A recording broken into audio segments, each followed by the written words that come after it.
pour pas que vous criez quand je vais vous dire ce que je vais vous dire. Bon, c'est le dernier jour aujourd'hui. Je prends 3 semaines de repos. Croyez-moi que j'en ai bien besoin. Je suis capoute complètement après une année de tellement de cours et tellement de travail, sans compter toutes les sorties que j'ai fait en dehors d'Israël pour faire des séminaires. Et, et donc, cette année, je pense que je vais en avoir pas mal d'ailleurs aussi.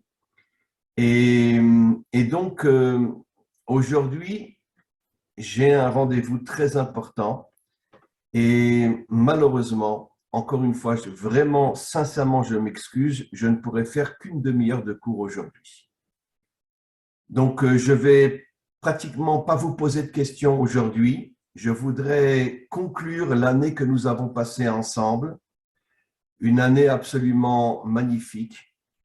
Et je voudrais revenir sur un point très important, qui est l'union entre les Bnei Adam, les descendants d'Adam et Ève, à la fois parmi les nations, et les Bnei Adam qui font partie d'Israël.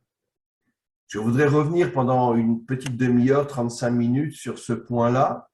Encore une fois, je m'excuse, il n'y aura pas de questions aujourd'hui parce que j'ai un rendez-vous très important enfin, 10 minutes après que je termine mon cours avec vous.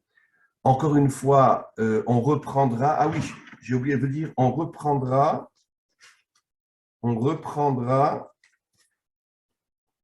le dimanche 25 septembre. Non, attendez, non, je me trompe complètement. Non, n'importe quoi. Non. Attendez, non, c'est beaucoup plus tôt que ça. On reprendra le dimanche 28 août.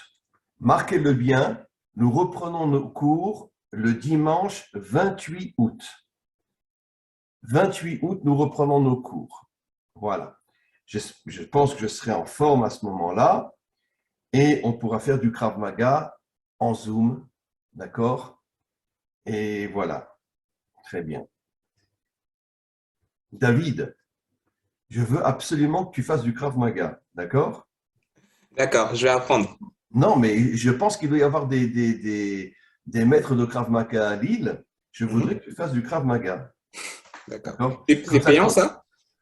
oui, bon, c'est pas donné, mais comme ça, quand tu viendras en Israël, on fera du Krav Maga ensemble et je te casse la figure. OK? D'accord. OK.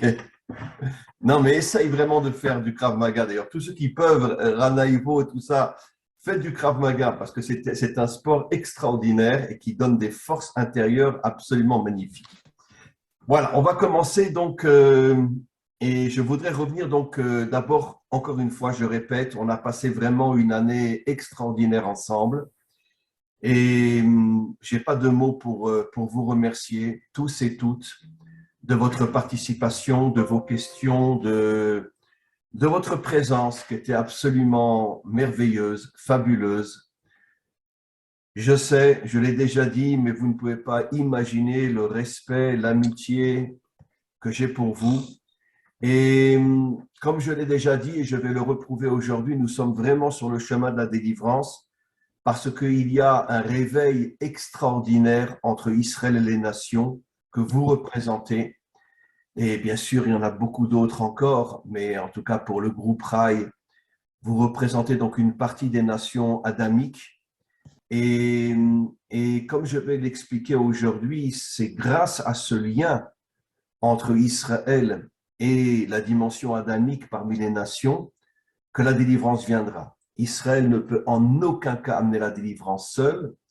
Les Bnei Adam parmi les nations ne peuvent pas amener la délivrance seul. Il faut le couple, l'union entre Israël et les nations. Je parle des nations adamiques, bien évidemment, comme je l'ai déjà expliqué dans de nombreux cours. Pas les 7 milliards de personnes sont des descendants d'Adam et Ève. Aujourd'hui, je crois que c'est 8 milliards de personnes. Ce ne sont pas tous des descendants d'Adam et Ève. Il y a d'autres types de créatures, mais les descendants d'Adam et Ève sont minoritaires dans le monde. Mais c'est par l'union entre Israël et les descendants d'Adam et Ève éparpillés dans le monde que nous pourrons amener la délivrance finale parce que nous devons reconstituer le couple. Ce couple, en vérité, d'après les décodages de la Torah, comme je l'ai souvent expliqué, toute la Torah est complètement codée. Rien n'est pire que de lire la Torah à la lettre et de croire qu'on l'a compris, parce que je pense que le livre le plus codé sur Terre, c'est bien sûr la Torah. Et l'union entre Adam et Ève, explique nos maîtres, fait allusion entre l'union entre Israël et les Adamiques dans le monde. Et Ève représente la dimension adamique chez les nations et Adam représente la dimension adamique chez Israël. Maintenant, il y a quelque chose d'absolument extraordinaire. Comment se fait-il que le serpent, évidemment, ce n'était pas un serpent, quel est l'idiot qui pense que c'était un serpent? C'est un code, bien évidemment. Un code, on l'appelle le serpent parce qu'il est rusé, il est malin comme le serpent, il vient en douceur, on ne le voit pas venir, il te mord et t'es mort. Mais quoi qu'il en soit, pourquoi le serpent s'est attaqué à Ève en particulier? Pourquoi ne s'est-il pas d'abord attaqué à Adam? Pourquoi à Ève? Et si je continue ce que j'ai expliqué, que Ève représente la dimension adamique chez les nations, pourquoi en vérité il l'a attaqué? Il a attaqué Ève. En vérité, le serpent voulait séparer complètement la dimension adamique chez les nations et la dimension adamique à l'intérieur d'Israël. Il est vrai, aujourd'hui, il y a un retour, je dis souvent, à pleurer. C'est vraiment, il va falloir qu'on organise un séminaire en Israël, vous allez tous venir. Hein. Parce que bon, là, on se voit sur Zoom, mais j'ai envie de prendre Eduardo et le serrer dans mes bras. Et je ne sais pas, excusez-moi, mais c'est comme ça. Donc, vous avez intérêt, on va organiser, j'espère, un séminaire en Israël quand les prix seront un petit peu plus bas. Et il faudra vraiment venir, on fera des choses extraordinaires ensemble, on visitera tout le pays dans des endroits extraordinaires. Maintenant, je veux revenir sur ce que j'explique. En vérité, le serpent voulait séparer la dimension adamique des nations et la dimension adamique d'Israël. Aujourd'hui, il y a un réveil extraordinaire car les nations adamiques ont commencé à comprendre qu'on les a manipulées, qu'on les a roulées pendant des millénaires, à leur faire croire tout ce qu'on leur a expliqué sur Israël. Aujourd'hui, il y a un réveil, grâce à Dieu, qui commence à reconstituer ce couple entre nous. Mais pendant des millénaires, il est vrai que même les Adamiques détestaient Israël. D'ailleurs, vous savez que tout de suite après la faute, Adam et Ève se sont séparés pendant 130 ans. Et je vais vous expliquer le décodage du chiffre 130, ce n'est pas à prendre à la lettre. Le chiffre 100 représente la couronne, qui est Ève. Le chiffre 30 représente la royauté, qui est l'homme. Comme j'ai souvent expliqué, l'homme devient un roi grâce à la couronne que sa femme lui donne. Quand on a un couple authentique, la femme devient la couronne de l'homme et donc elle fait de lui un roi. Et donc c'est assez inimaginable à comprendre, je vais rentrer plus dans les détails, pourquoi le serpent s'est attaqué en priorité à Chava, parce que Chava étant la couronne de l'homme, à partir du moment où elle tombe, eh ben, l'homme ne pourra plus jamais devenir un roi et il va tomber lui aussi. Ce qui veut dire qu'en faisant tomber la dimension adamique parmi les nations, le serpent a fait tomber Israël aussi. Et d'ailleurs, j'espère que vous avez lu, même en français, le Tanakh, c'est-à-dire donc ce qu'on appelle la Bible. Vous vous rendez compte que depuis toujours, Israël est dans un niveau pas très extraordinaire.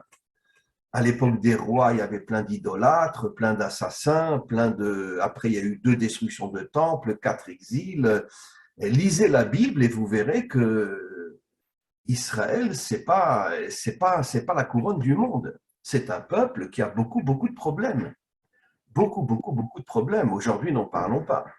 C'est catastrophique ce qui se passe partout dans le monde, mais en Israël aussi, c'est absolument catastrophique. Et donc,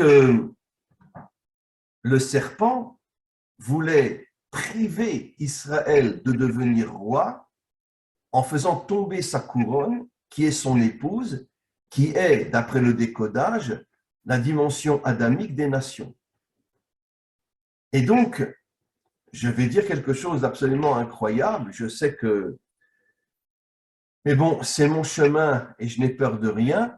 Je sais que beaucoup de Juifs qui écouteront ce cours, parce que ce cours-là, comme c'est la fin de tous nos cours pendant une année, je vais le mettre sur le site pour tout le monde. Et je sais que beaucoup de Juifs vont me prendre pour un taré, pour un débile mental, ne parlons pas des rabbinim. Et je vais vous révéler quelque chose d'absolument incroyable. Israël retrouvera sa véritable dimension lorsque les nations adamiques se réveilleront, c'est déjà le cas maintenant, et poseront leur couronne en tant que dimension féminine sur la tête d'Israël.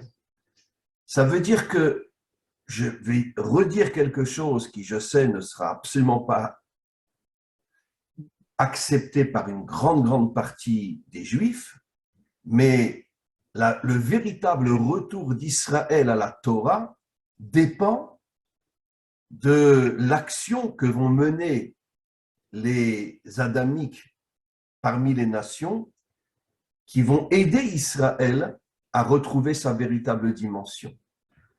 Parce que Chava, Ève, fait allusion à la dimension adamique chez les nations.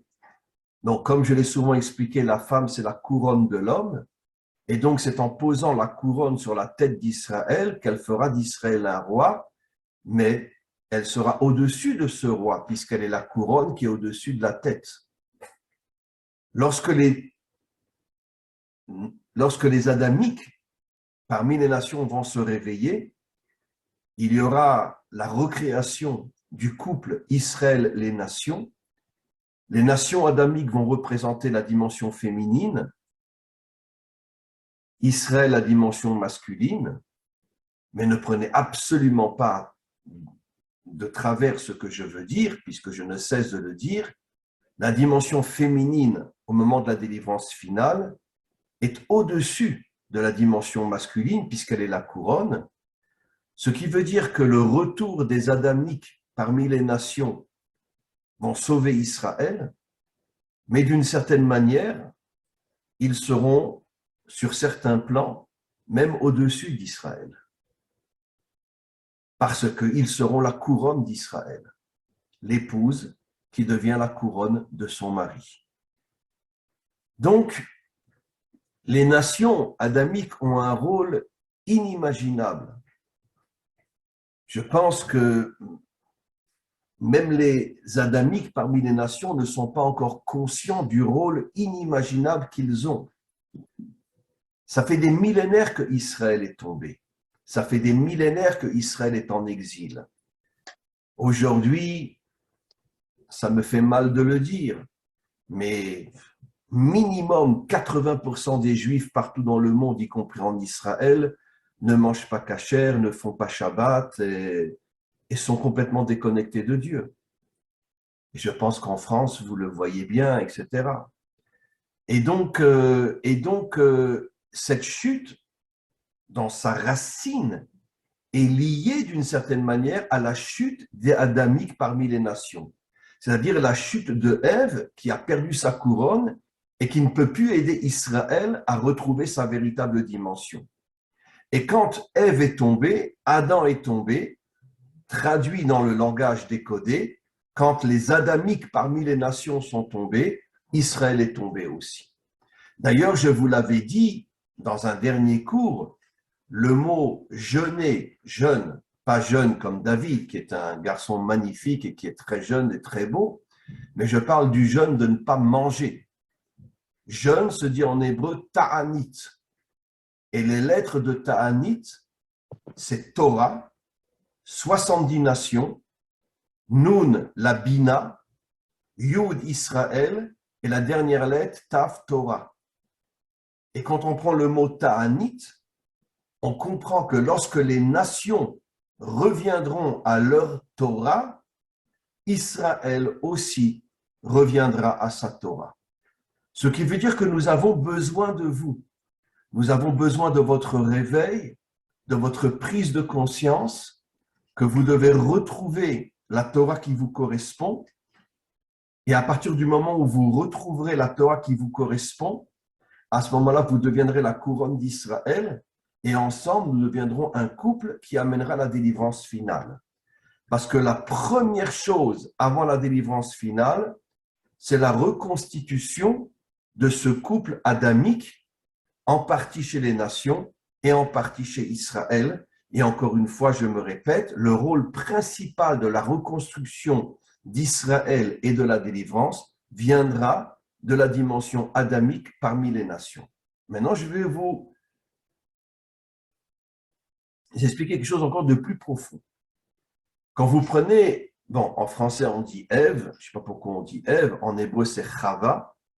Chava s'écrit Chet, Vav, E. Vous savez que chaque lettre en hébreu a une valeur numérique. Chet a pour valeur numérique 8, Vav 6, 8 et 6, ça fait combien? Ça fait 14. Et la dernière lettre, un E, a pour valeur numérique 5, ça fait 14 et 5, 19. Si vous rajoutez les deux lettres 1 et 9, ça fait 10. Ce qui veut dire que la femme authentique possède en elle les 10 attributs divins.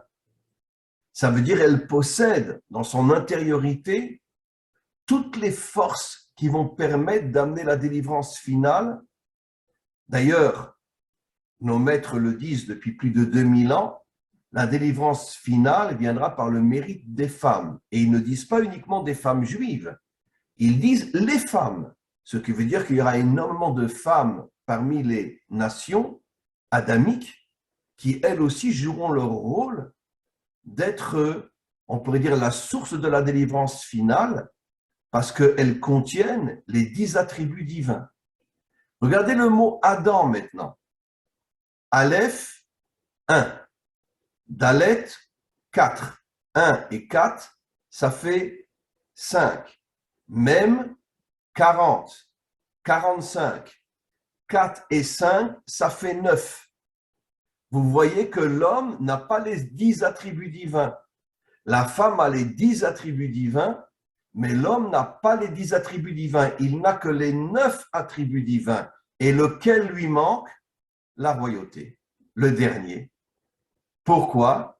Parce que tant que la dimension adamique parmi les nations ne retrouvera pas son rôle véritable, tant qu'elle ne comprendra pas quelle est la couronne d'Israël, l'homme ne peut pas atteindre la royauté. Le dernier attribut qui lui manque, il n'a que 9 attributs, il lui manque le dernier. Il a besoin de la couronne des nations adamiques pour retrouver la royauté et redevenir un homme authentique. Pourquoi je dis un homme authentique? Nos maîtres expliquent, je l'ai déjà dit des milliers de fois, mais c'est important de le redire aujourd'hui. Qu'est-ce que c'est un roi? Un roi, ce n'est pas un taré qui est assis sur son trône avec une couronne sur la tête. La définition du roi, disent nos maîtres depuis des millénaires, c'est celui qui défonce tous les obstacles et ne rebrousse chemin devant aucun obstacle. Et même s'il peut le contourner, il préfère le défoncer. Mais grâce à qui l'homme authentique, que ce soit l'adamique parmi les nations ou l'adamique parmi Israël, grâce à qui il redevient un roi qui défonce tous les obstacles? Grâce à la couronne qui est son épouse. Et au niveau beaucoup plus général, grâce au adamique des nations qui vont devenir la couronne d'Israël. Donc vous vous rendez compte le rôle inimaginable que les nations adamiques ont? D'une certaine manière, on peut presque dire que c'est eux la source de la délivrance. Puisque, encore une fois, c'est sûr que le Mashiach sera un homme, mais je l'ai déjà dit des milliards de fois. Qui va lui donner toutes les forces de pouvoir amener la délivrance finale? Il va les puiser de son épouse. Il va les puiser de sa couronne. C'est elle qui va lui donner toutes les forces qui fera de lui un homme surnaturel qui pourra se battre contre tous les méchants de ce monde. Et d'ailleurs, je l'ai déjà dit aussi, la femme a plus de bina que l'homme, et vous savez que l'attribut de la bina, disent nos maîtres, ce sont des forces surnaturelles qui permettent de les dégager, ces énergies, vers l'homme et de lui donner aussi des forces qui sont beaucoup plus hautes que s'il est un simple homme attaché et prisonnier à l'intérieur de la nature. D'où reçoit-il ces forces surnaturelles? De son épouse.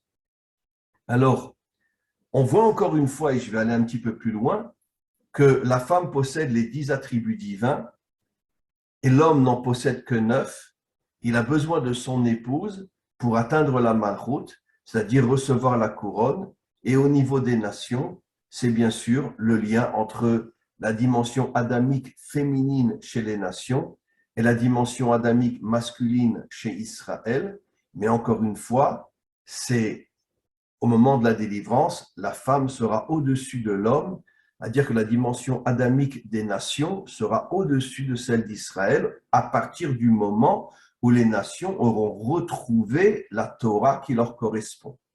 Comme vous le savez, au moment où Dieu a proposé la Torah à Israël, il l'a d'abord proposé aux 70 nations, mais les dirigeants qui étaient à leur tête ont tout fait pour les empêcher de recevoir la Torah.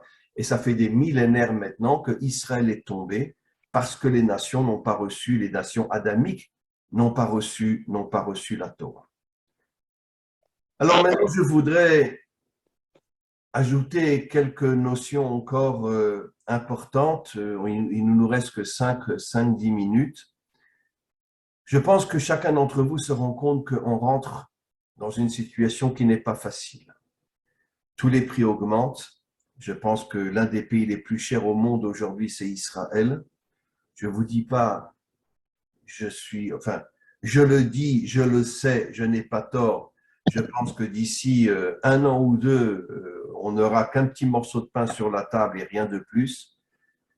Parce qu'il y a, on pourrait dire, un complot au niveau des dirigeants des nations qui veulent tout faire pour nous appauvrir afin de nous soumettre et finalement nous transformer en esclaves de leur fric et de leur puissance. Et aujourd'hui, la vie en Israël est extrêmement chère. On peut même pas, tout a augmenté. L'essence a doublé. Il y a encore quelques mois, quand vous remplissiez un caddie dans un supermarché, ça vous comptait peut-être 500, 600 shekels, on va dire 150 euros. Aujourd'hui, c'est le double, plus du double. Donc, les gens vont plus tenir, les gens vont s'écrouler. Mais je sais que c'est pareil dans tous les pays. En Europe, je sais que les prix montent aussi et je pense qu'un jour, ils atteindront les prix qui sont en Israël aussi. Et donc, on rentre dans une période qui n'est pas facile. Israël sait qu'on va vers c'est d'ailleurs marqué dans les journaux en Israël, qu'on va vers une nouvelle guerre avec le Hezbollah au Liban, l'Iran, bien sûr, qui est préparé à une guerre par Biden, sous la table, bien sûr, et le Hamas à Gaza.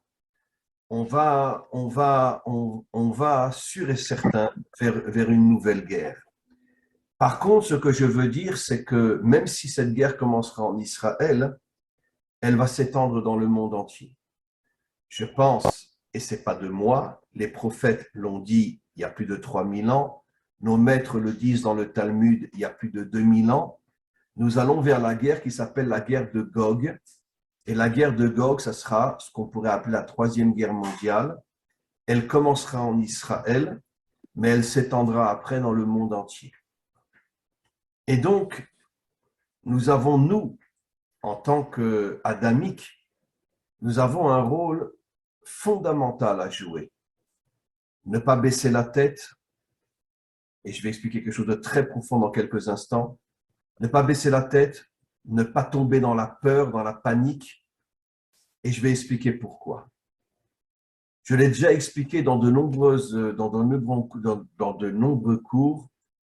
Vous savez que la lumière du premier jour, qui n'avait rien à voir avec la lumière du soleil et de la lune, c'était une lumière divine, a été cachée.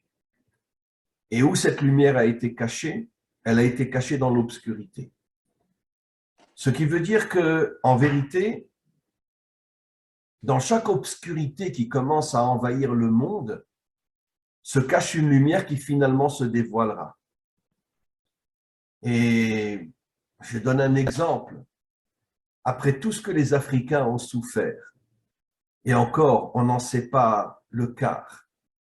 Vous imaginez quand les esclaves africains étaient en Amérique, vous imaginez le nombre de viols, le nombre de massacres qu'il y a eu.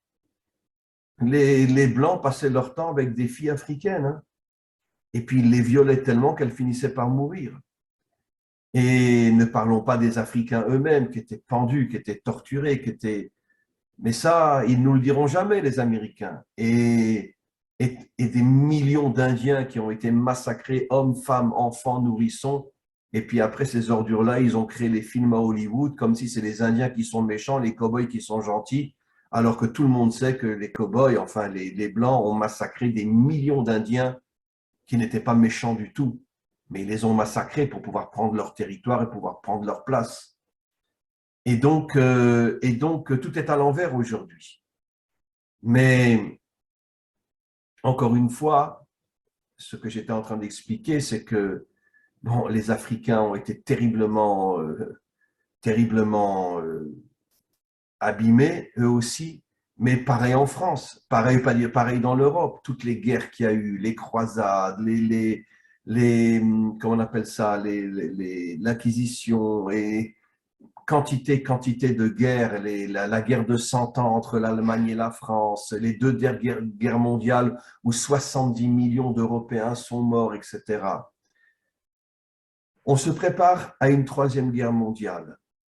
Mais cette troisième guerre mondiale, comme je vais l'expliquer, elle cache en elle une lumière inimaginable qui se dévoilera et qui sera la délivrance finale. C'est la dernière guerre mondiale qui amènera la délivrance finale. Et je vais vous donner un exemple dans ce qui est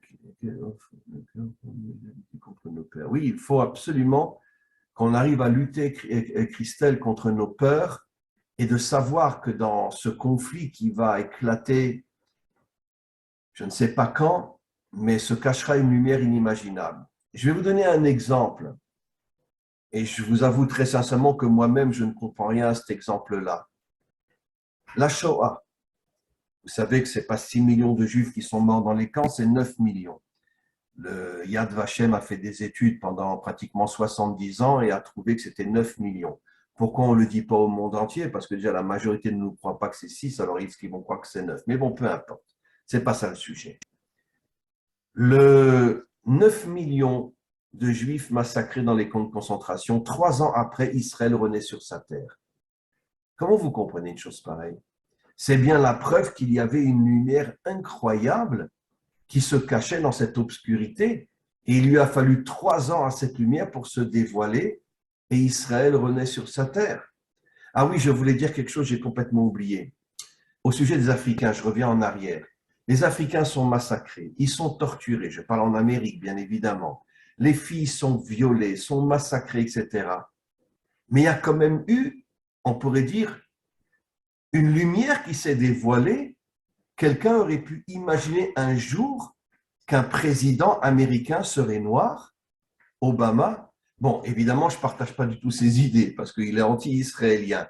Mais malgré tout, je respecte quand même le fait que vous auriez pu croire un jour qu'un président noir serait président de l'Amérique après tout ce que les Blancs ont fait aux Africains.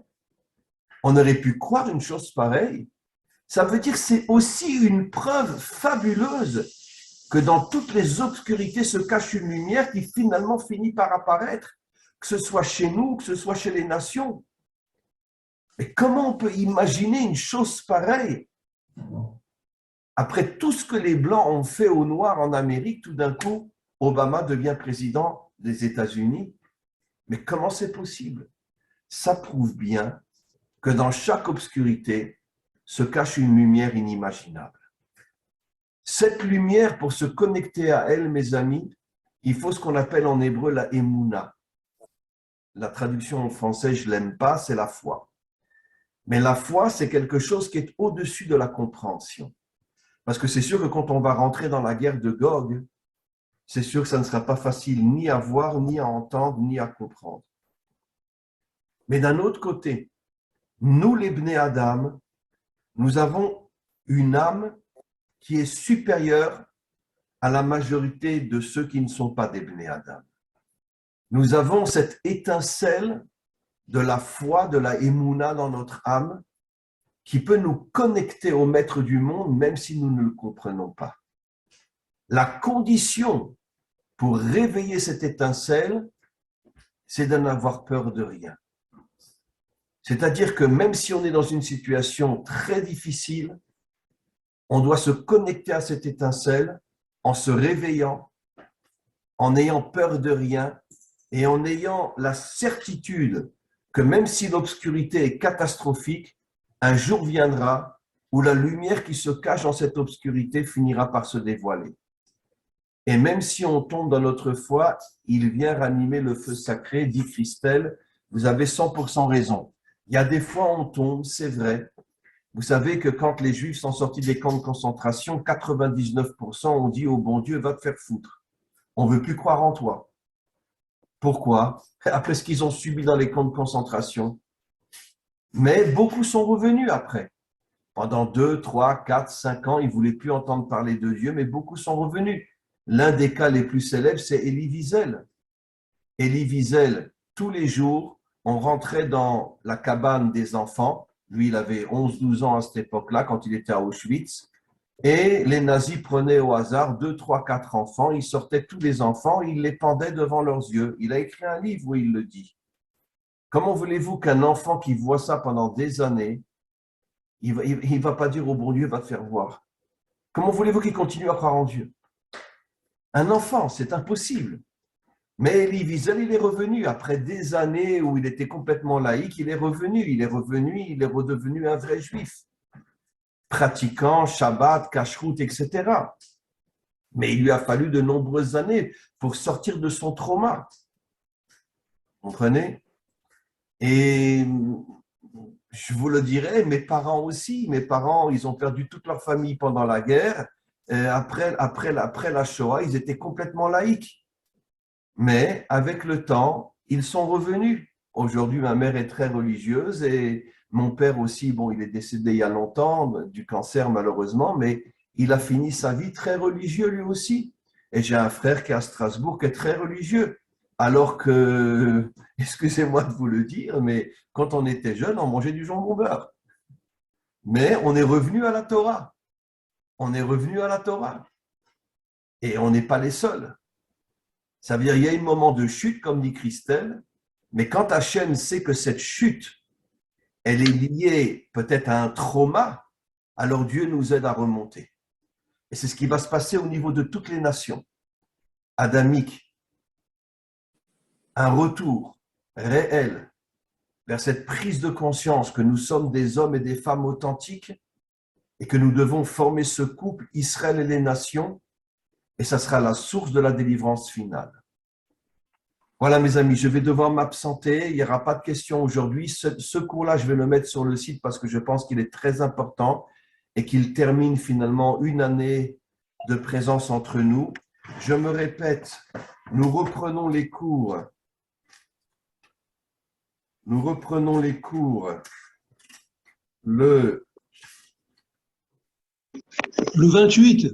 Le 28 août. Nous reprenons les cours le 28 août, qui sera le premier Elul. Donc, ça tombe à dimanche, donc c'est magnifique. On reprend les cours le 28 août. Je vous souhaite à tous et à toutes vraiment de très, très bonnes vacances. Et très sincèrement, mais je le dis vraiment de la manière la plus authentique, je voudrais vraiment, bon, en Israël, il fait beau encore au mois de novembre, au mois d'octobre. Bon, au mois d'octobre, ça sera malheureusement le mois des fêtes chez nous parce qu'on on a un décalage. Mais peut-être au mois de novembre, on va peut-être en reparler. Bon, il faut que je vois les prix hein, parce que tout augmente, etc. Et il faut que je vois les prix. Mais si comme vous êtes tous millionnaires, donc il n'y a pas de problème. Donc, voilà. Hein? Et donc, quoi, Renato, tu n'es pas millionnaire, toi? Oui, Arrête. bientôt, oui. Bien sûr que tu es millionnaire. Et Eduardo, il n'est pas millionnaire. Et Christelle, elle n'est pas millionnaire. D'accord? Bon, David, si tu viens, moi, je te paye le billet. D'accord? Parce que comme toi, tu es encore un jeune, donc je te paye le billet si tu viens. Mais quoi qu'il en soit, j'aimerais vraiment, vraiment, vraiment qu'on puisse se voir en Israël. On va passer des moments inimaginables. Vous n'imaginez pas les moments qu'on va passer ensemble. Je vous emmènerai dans des endroits à couper le souffle. Et donc, on va en reparler quand on va reprendre les cours au mois de Elul, le 28 août. On va en parler. Je vais me renseigner moi parce que j'ai des gens qui organisent la venue de gens en Israël. Je vais voir avec eux quels peuvent être les prix, si les prix sont plus ou moins praticables. Donc, comme Renan Ivo, il est millionnaire, c'est lui qui payera le billet à tout le monde, l'hôtel à tout le monde. Et donc, et on le remerciera, bien sûr, on le remerciera d'être le millionnaire qui paye à tout le monde. D'accord? Voilà. Par contre, David, toi, je t'ai dit, hein, tu payes rien. On s'arrangera avec toi. Mais tu as intérêt à venir parce que tu ne payes rien. OK? D'accord. Ouais. Voilà. Les amis, je vous laisse. Il faut absolument que je m'en aille. On se revoit le 28. Merci à tous et à toutes. Et de très, très bonnes vacances et à très, très bientôt. Merci. Merci. Au revoir. Merci, Alain. Au revoir. Au revoir.